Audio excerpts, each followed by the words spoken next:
Welcome to queen kitchen and fashion. வணக்கம், நான் உங்கள் ராணி பேசுகிறேங்க. இன்றைக்கி ஃபிஷ் குழம்புங்க.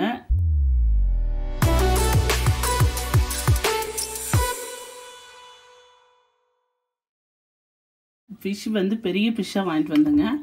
நல்லா கறி மாதிரி போட்டு கொடுத்துருக்காங்க. ஃபிஷ்ஷு நல்லா இருக்குதுங்க. இதை வந்து கிரேவி பண்ண போகிறோம். நல்லா பார்த்தீங்கன்னா ஒரு முள் இல்லாமல் நல்லா சிக்கன் மட்டன் மாதிரி கறியாக இருக்குதுங்க. பீஸு ரொம்ப நல்லா இருக்குது. இது மீனுன்னு கண்டுபிடிக்க இந்த மாதிரி ஸ்கின்னு கொஞ்சம் கொஞ்சம் விட்டுருக்காங்க. அதை வச்சு தான் கண்டுபிடிக்க முடியும், இல்லைன்னா கறி மாதிரியே தெரியுது. ரொம்ப நல்லா இருக்குதுங்க. பெரிய மீனுங்க. இதோட பேர் தான் மறந்துட்டேன், சாரி. நெக்ஸ்ட் டைம் போகும்போது உங்களுக்கு பேர் மட்டும் தெளிவாக மறக்காமல் கேட்டு வாங்கிட்டு வரேன். இது வந்து நம்ம கிரேவி பண்ண போகிறோம். இது ஒரு 1/2 கிலோ ஃபிஷ் இருக்குங்க. இதை வந்து இப்போ மேக்னேட் பண்ணி நம்ம வைக்க போகிறோம். இப்போ இதுக்கு மேக்னேட் பண்ண என்னென்ன தேவைன்னு சொல்கிறேன். மீன் குழம்பு, உப்பு,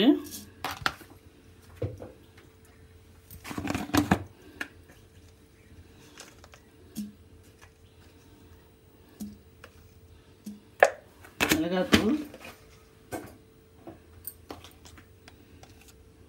மஞ்சத்தூள்,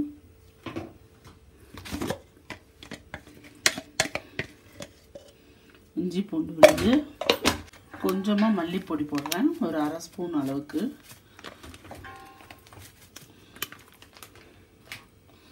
அதுக்கப்புறம் மீன் குழம்பு மசாலா. மீன் குழம்பு மசாலா இருந்தால் குழம்பு மசாலா சேர்த்துக்கோங்க. 1 ஸ்பூன் அளவுக்கு மீன் குழம்பு மசாலா சேர்த்துக்கிறேன். இப்போ இதுக்கு மிக்ஸ் பண்ணுறதுக்கு தயிர் சேர்த்துக்கிறேன். தயிர் பார்த்திங்கன்னா எல்லாம் உடச்சி இது பண்ணி வச்சுருக்காங்க எங்கள் வீட்டில். இது நல்லா மிக்ஸ் பண்ணிக்குவோம். இப்போ வந்து இந்த ஃபிஷ்ஷை எடுத்து இதில் போட்டு மேரினேட் பண்ணிக்குவோம். எந்த இதுவுமே டிஷ்ஷுமே வந்து நீங்கள் மேரினேட் பண்ணி கொஞ்சம் ஊற வச்சிங்கன்னா அதோட டேஸ்ட்டே வேறு மாதிரி இருக்குங்க. உடனே செய்கிறதுங்கிறது அது வேறு மாதிரி இருக்கும். நீங்கள் இந்த மாதிரி மசாலா போட்டு மேரினேட் பண்ணி கொஞ்சம் ஊற வச்சிங்கன்னா இன்னும் நல்லா டேஸ்ட்டாக இருக்கும். இந்த மாதிரி செஞ்சு பாருங்கள். நல்லா மசாலாலாம் பிடிச்சி நல்லா இதாக இருக்குது. இப்போ இது வேறு ஒரு பவுலுக்கு மாற்றி வச்சிடலாம். கிரேவி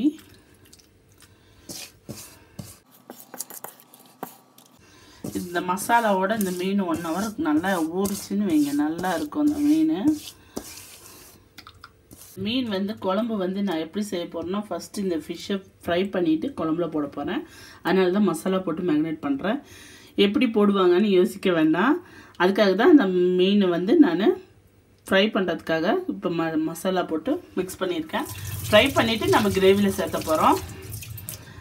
கிரேவி செய்யும்போது உங்களுக்கு எப்படிங்கிறது தெரியும். இது இப்படியே ஊற வைப்போங்க, 1 hour ஊறட்டும். மீன் குழம்புக்கு பாருங்கள், நான் மசாலா பரட்டி வச்சு நல்லா ஊறி போச்சு. இப்போ வந்து மீன் குழம்பு வந்து நான் தேங்காய் போடாமல் அரைச்சி ஊற்றாமல் வைக்கிறேன். வெங்காயம் தக்காளி மட்டும் வணக்கிட்டு அரைச்சி ஊற்ற போகிறேன்.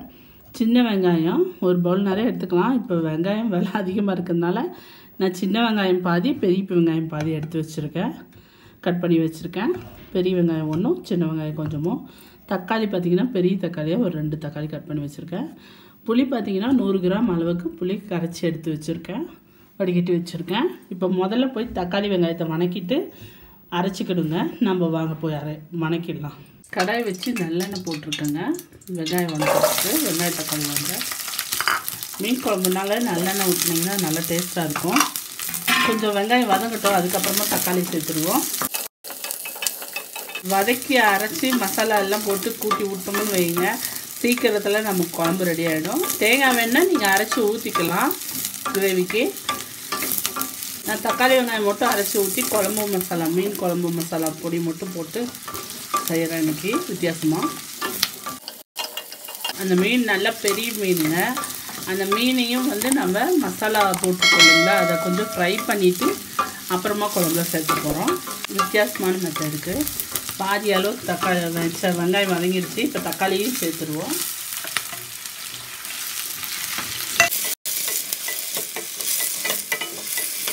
இப்போ இது நல்லா வதங்கிறதுக்கு கொஞ்சம் உப்பு சேர்த்துக்குவோம். நம்ம அந்த மீன் கூட உப்பு போட்டு தான் வச்சுருக்கோம். மசாலா கூட பார்த்து சேர்த்துக்கோங்க. காரப்பொடியும் அதில் போட்டிருக்கோம். கொஞ்சம் நல்லா வதங்கட்டும். பாருங்கள், தக்காளி வெங்காயம் நல்லா வதங்கிடுச்சு. இப்போ இது கூட இந்த மசாலா பொடியெல்லாம் சேர்த்து ஒரு 2 வதக்கு வதக்கிக்கணும். என்னென்னா மெயின் குழம்பு மசாலா அது 1 ஸ்பூன், மல்லிப்பொடி ஒரு 1.5 ஸ்பூன், மிளகாத்தூள் 1 ஸ்பூன். நம்ம ஏற்கனவே மீன் மேரினேட் பண்ணும்போது இந்த மசாலாலாம் போட்டிருக்கோம். அது பார்த்து ஈக்குவல் பண்ணி காரத்துக்கு அளவாக பார்த்து நீங்கள் சேர்த்துக்கோங்க.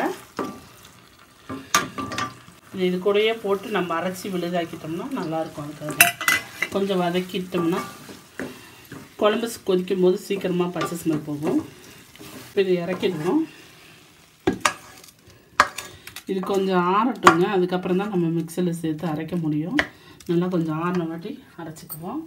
அதுக்கு முன்னாடி நம்ம மீனை ஃப்ரை பண்ணுறதுக்கு ஆயில் வச்சிடுறேன். நான் ஃப்ரை பண்ணி எடுத்துக்குவோம். இந்த மீன் ஃப்ரை பண்ணி தான் நான் குழம்புல போட போகிறேன். ஏன்னா அது சிக்கன் மாதிரி நல்லா குண்டு குண்டாக இருக்குது. அதனால் கொஞ்சம் ஃப்ரை பண்ணிவிட்டு மீன் குழம்பு செய்யலான்னு இந்த வாட்டி இருக்கிறேன். அடுப்பு கட் பண்ணி வச்சுக்கலாம்.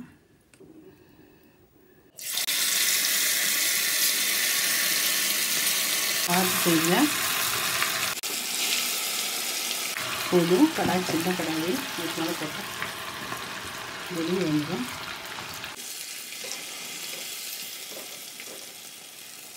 போதும், ஒரு 2 நிமிஷம் இல்லை, அவ்வளோதான். அந்த மசாலாலாம் நல்லா பிடிச்சிருக்கும். எடுத்துடுவோம் எண்ணெயை வடிச்சிட்டு. ஏன்னா நம்ம இன்னமும் மீன் குழம்புல போடணும் இல்லையா, அதுக்காக தான் சொல்கிறேன். கொஞ்சம் நேரம் ஃப்ரை பண்ணிங்கன்னா போதும். ஒரு 2 நிமிஷம் இருந்தால் போதும். அந்த மசாலாலாம் குழம்புல இதாகாமல் அதோட ஒட்டி இருக்கணும். அதுக்காக தான் இது மாதிரி எல்லாத்தையும் ஃப்ரை பண்ணி எடுத்துக்குவோங்க. நான் இந்த மாதிரி ஃப்ரை பண்ணிவிட்டு உங்களுக்கு காட்டுறேன். பாருங்கள், பீசஸ் எல்லாம் இந்த மாதிரி நம்ம ஆயிலில் போட்டு ஃப்ரை பண்ணி எடுத்துக்குவோம். பாதி வெந்தால் போதும். ஏன்னா நம்ம மறுபடியும் குழம்புல போட போகிறோம். அதனால் ஃபுல்லாக வேகணும். இல்லை கொஞ்சம் ஃப்ரை பண்ணி எடுத்துக்கணும். எல்லாத்தையும் நான் இது மாதிரி ஃப்ரை பண்ணிவிட்டு உங்களுக்கு காட்டுறேன். பாருங்கள், கடாய் வச்சு எண்ணெய் போட்டிருக்கேன். நல்லெண்ணெய் கூட கொஞ்சம் இந்த மீன் ஃப்ரை பண்ண எண்ணெயை ஊற்றிருக்கேன். ஒரு 2 ஸ்பூன் அளவுக்கு வந்து நல்லெண்ணெய் போட்டுக்கலாம். அதுலேயே ஊற்றுறேன். இப்போ இந்த எண்ணெய் நல்லா சூடாகட்டும். எண்ணெய் சூடாகிடுச்சுங்க. இப்போ தாளிப்புக்கு என்னென்னா கடுகு உளுந்து 1/4 ஸ்பூன், 1/2 ஸ்பூன், வெந்தயம் 1/4 ஸ்பூன், வெங்காய வடகு கொஞ்சம், கருவேப்பிலை கொஞ்சம், இது எல்லாத்தையும் போட்டுக்குவோம்.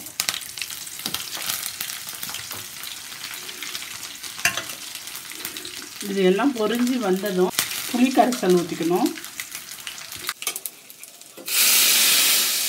இந்த மீன் ஃப்ரை பண்ண எண்ணெய் இருந்தால் வேஸ்ட் பண்ணாமல் இதில் ஊற்றிடுங்க.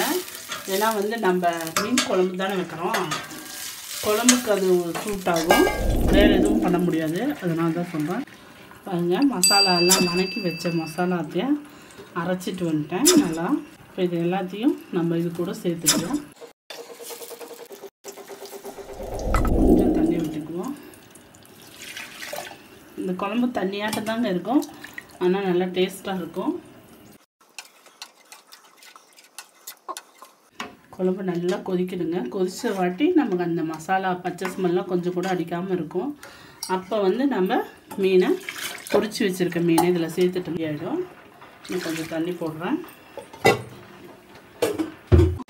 குழம்பு வாசனை நல்லா இருக்குது. உப்பு காரம் இந்த இடத்துல சரியாக இருக்கான்னு செக் பண்ணிக்கலாம். இங்கே எல்லாமே சரியாக கரெக்டாக கச்சிதமாக இருக்குது. உப்பு மட்டும் ஒரு 2 கல் இருக்குது. நல்லா கொதிக்கட்டும். செக் பண்ணிவிட்டு தேவைன்னா சேர்த்துக்கலாம். ஏன்னா ரைஸ் கூட சாப்பிடும்போது உப்பு குறைவாக இருக்கிற மாதிரி இருக்கும். டிஃபனுக்குன்னா ஓகே, அது வேணும்னா அப்புறம் பார்த்துட்டு கூட சேர்த்துக்கலாம். கொதிக்கட்டும். அதுக்கு ஒரு தட்டு போட்டு மூடிடலாம். நல்லா கொதிச்சு வரட்டும். கொஞ்சம் கொதிக்கும் போது பொங்கி வந்துடும். அதுக்காக கொஞ்சம் கேப் விட்டு மூடுங்க, இல்லைன்னா பொங்கி மேலே வந்துடும். நல்லா கொதிக்கட்டுங்க. கொதிச்சதுக்கப்புறம் நம்ம நல்லா பச்சை ஸ்மெல் போனதுக்கப்புறம் இந்த பொரிச்சு வச்ச மீன் அதில் சேர்த்தோம்னா மீன் குழம்பு நமக்கு ரெடி ஆகிடும். ஒரு 10 நிமிஷத்தில் கொதிக்கட்டு காட்டுறேன். பாருங்க, குழம்பு நல்லா கொதிச்சு அந்த மசாலாலாம் பச்சை ஸ்மெல் போய் நல்லா குழம்பு வாசனை வந்துடுச்சு. இப்போ நம்ம இந்த பொரிச்சு வச்ச மீனை போட்டுக்குவோம். நல்லா கறி மாதிரியே இருக்குங்க.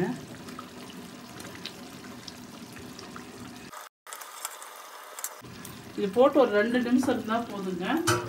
ஏன்னா ஏற்கனவே நம்ம மீன் பொரிச்சது தான். அதனால் ரொம்ப நேரம் வைக்க வேண்டியதில்லை.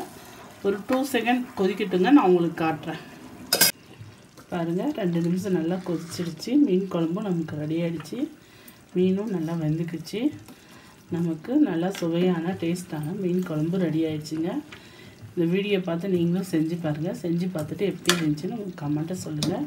இது மாதிரி மேலும் வீடியோஸ் பார்க்க என்னோடய சேனலை சப்ஸ்கிரைப் பண்ணுங்கள், பெல் பட்டன் ப்ரெஸ் பண்ணுங்கள், கூடவே லைக் பட்டன் ப்ரெஸ் பண்ணுங்கள், உங்கள் ஃப்ரெண்ட்ஸுக்கு ஷேர் பண்ணுங்கள். தேங்க்யூ.